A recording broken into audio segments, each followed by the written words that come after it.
We're going to be getting into the video of Ursa Furiosa. So Ursa Furiosa is a legendary, it is an exotic armor piece for the Titan. Now, if you ever wanted a mobile bubble, if you wanted a mobile shield, a fortress, a moving fortress, literally generating you super energy, granting you extra 40% damage, what does Ursa Furiosa bring to the table that the bubble doesn't, right? So a lot of people out there are utilizing the Helm of Saint 14 versus using the Ursa Furiosa. So Helm of Saint 14, you're utilizing the bubble, you get the great aesthetic. I mean, look at it, it looks very good, but it blinds enemies when they come in. Players that go through it, they get an overshield. So but it doesn't really bring any utility outside of when you use the bubble. Again, extra 40% damage for the Ursas. I'm going to keep bringing that up. Now, that extra 40% damage, it will override the well. So when we utilize the bubble, it had a purpose back in the day. It used to function as a, when you pop the bubble, it was a stationary thing. Those who came in it while you were in it were in big trouble, and when you popped out of it, you were the weapon, right? So your super embodied your player to be the weapon that the bubble created, and those who passed through it also became more lethal. So they've dialed that back quite a bit. So I don't know if they've dialed back the damage, but it used to do some things, but it don't do as much as it used to, and then the bubble itself doesn't have that much HP as it used to have. So when the Thrall come in, they get blinded. But what other utilities are we bringing to the table for us using bubble over Ursa Furiosa? Now, you still get that immediate I live forever kind of moment when you do pop it. So people really can't kill you while you're popping the bubble. It happens in like less than a second, a split of a second.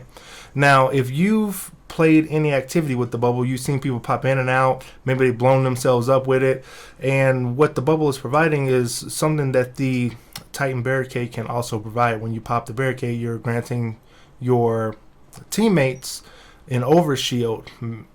Well, that's what the Helm of Saint 14 would provide if they pass through it. Now, if you've played this activity before, we've played this activity many times. They've brought us back to the blind well. Now, the mechanics for the blind well, they have this bubble.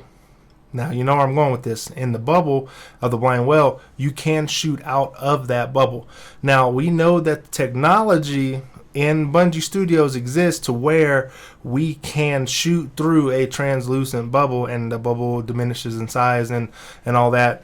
But just being able to shoot through the bubble will put it on par with well. It will make it better than well because it blocks all the damage outgoing. Now, Ursa Furiosa, when you put it on, you gain more movement speed with the banner shield, and you generate things that are the damage that is hit into you into orbs.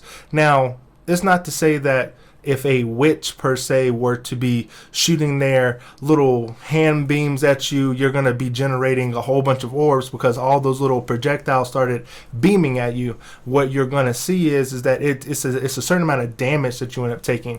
So when things reach a certain damage threshold, that's when you start producing those orbs. So the witch's little hand things end up not doing enough damage, enough to kill you. I mean, you've probably been killed by plenty of witches, but the Thrall damage is just enough to make an orb. Now, for this overall thing, we're going to look at the 9-minute cooldown of the Sentinel Shield versus the 7-minute cooldown of the bubble. And yes, the bubble does come back faster. It is a tier 1, while the bubble sits, at tier 1, I think, and the banner shield sits maybe somewhere at tier 4. I'm not sure how these tiers work, but 7 minutes versus 9 minutes is quite a long time. And the difference between those 2 minutes would make you want to, well, I'm just going to use the bubble and it'll be fine. But again, Helm Saint 14 doesn't provide you anything for that. Blinds enemies and grants your allies a passive overshield. Now, if we got Armor of Light when they left that shield, if maybe they do, I don't know. I'm not usually the one either going through a bubble or using, but they get an overshield. But is it anything better than the overshield that we already get, right? So if the overshield, when I pass through it, if it gave me like a thicker overshield with more health points, that would be great. But as you see in the footage right there, you see that the Thrall are hitting me. You see that the Thrall come inside the bubble and get blinded, and the orb generation that the Ursas bring to the table. Now, when you combine the Ursas with, say, Golden Gun, right, and you want to put up your banner shield and you're going to use the Golden Gun, well, the Golden Gun actually gets a significant damage deduction for that, while utilizing the whale actually does more for us, because we get the orbs, they pop it, they make 3 big orbs, we generate a lot of orbs while taking the damage. Everybody else can shoot through the banner shield, get the extra 40%, get the health. It's a combination of 2 supers. It's just a good symphony, putting those 2 things together at one time, right? They feed back into each other, per se.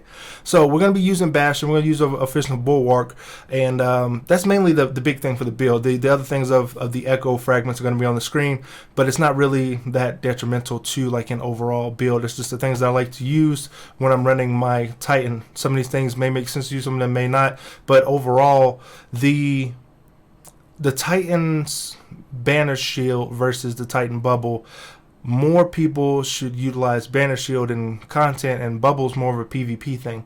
If you want to think about it, you're utilizing control, and when you do pop the bubble, there's usually a Gathering Storm, there's usually some Hammer Titan coming in there, shutting you down. There's something else happening, or 2 bubbles pop on each other, and now we have a battle of the bubbles, right? Try to say that 10 times fast. And in the background gameplay that you're going to see here, you're going to see the Ursa, not the Ursas, but the Doomfang Pauldrons. Doomfang Pauldrons for an aggressive Titan is actually, in my opinion, is the way to go. I utilize the Doomfang Pauldrons. It gives me extra super energy, it gives me double throws. It's a more fun play style than either the banner or the bubble. So same Helmet, same 14 or Ursas, but I do utilize Ursas in certain activities when I'm playing with teammates that can utilize it and not jump away from my banner shield when I do put it up.